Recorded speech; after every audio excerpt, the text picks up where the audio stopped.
Hello folks, White Guy here again. Welcome to my home on this wintry, snowy day.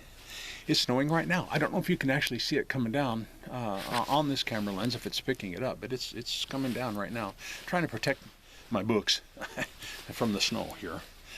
Anyway, the name of this video is called The White Guy Exposes the God of This World. You know, I know how it's been taught. I know what I used to believe. I know what I was taught for 40 years about it.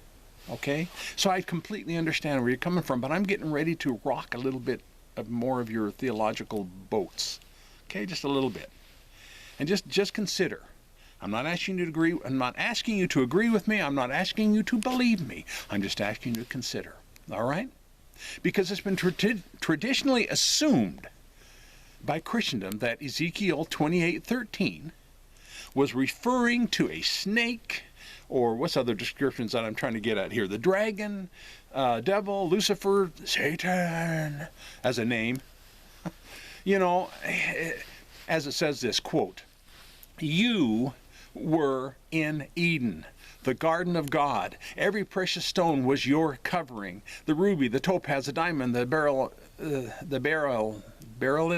B-E-R-Y-L, I don't know how to pronounce it. The onyx and the jasper, the lapis, the lazuli, the turquoise, and the emerald, and the gold. The workmanship of your settings and sockets was in you." This is poetic of someone wonderful that was created. Okay? Anyway, on that day you were created. On that day you were created. They were prepared. Now,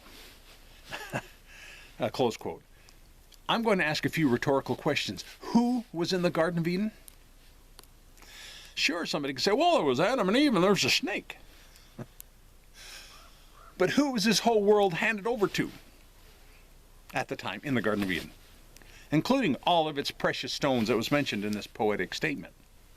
Is it a stretch to believe that whoever God created, that he or she would be given the ability as well to create great works of art?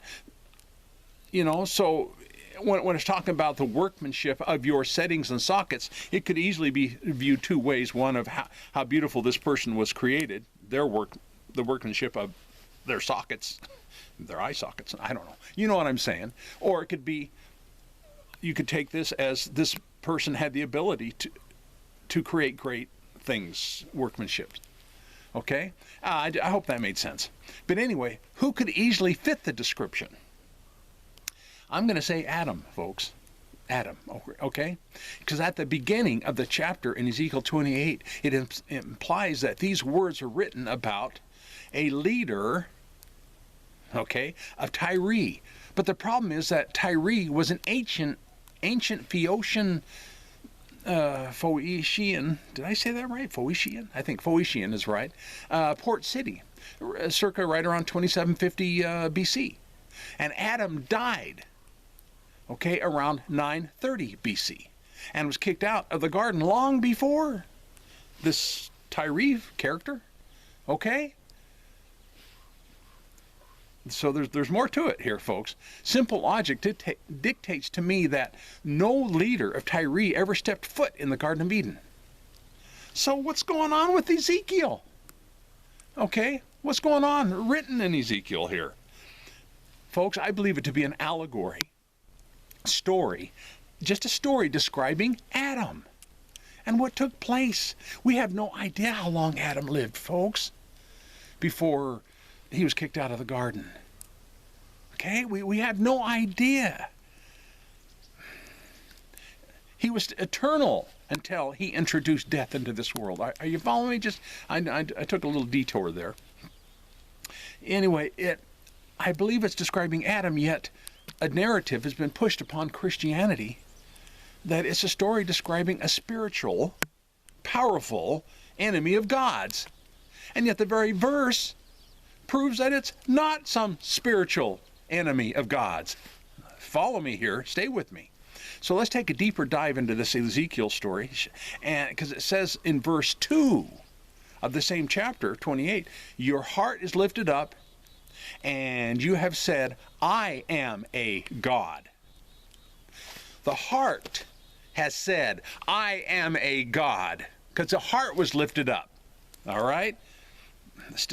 If this text doesn't describe a man's ego, nothing else will, folks. Then it continues by saying, yet you are a man.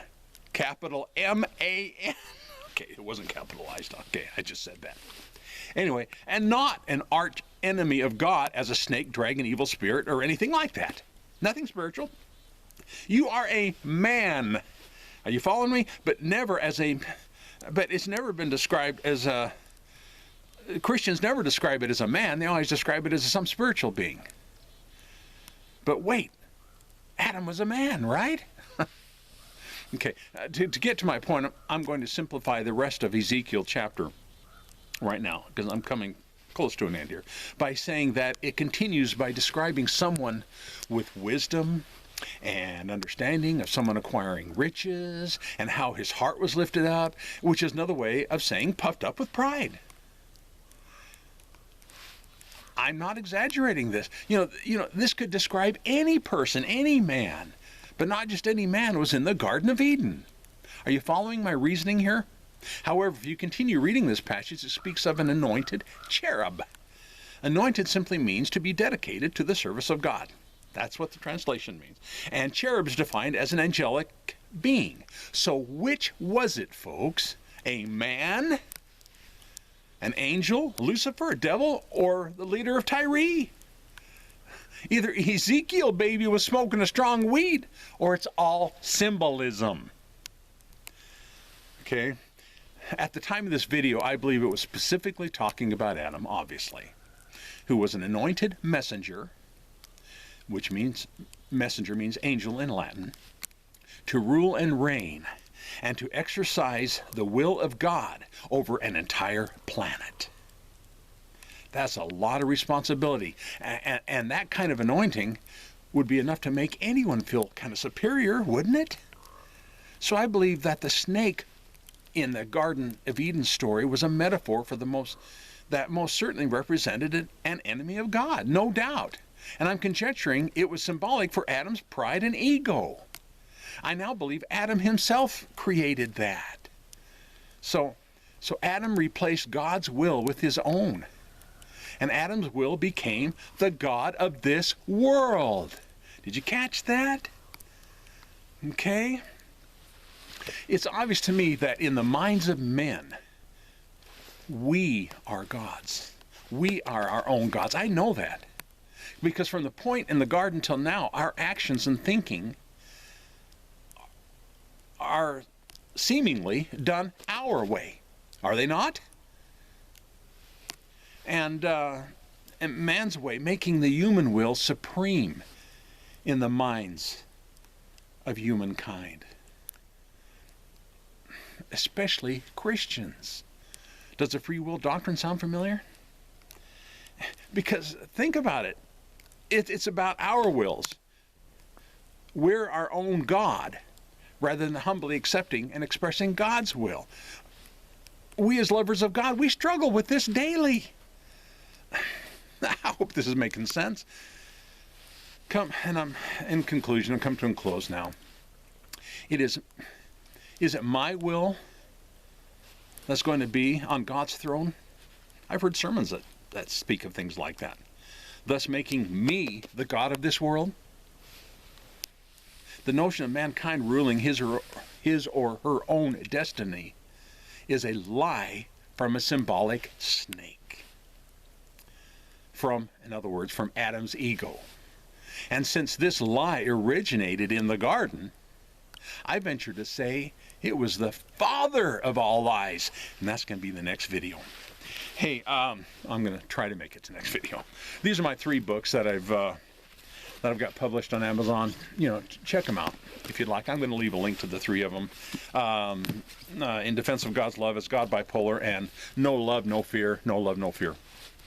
Also, consider looking me up on Facebook under in a group called the Y Guy Group. It's a private group. And I have an avatar name of John Anthony Jones. That's a public. It's not a private group. So check me out. What the heck? You know, no harm, no foul.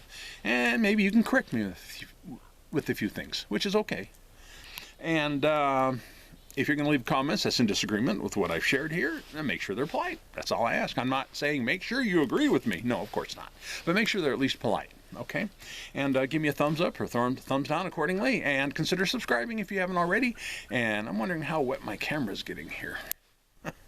Thank you for viewing.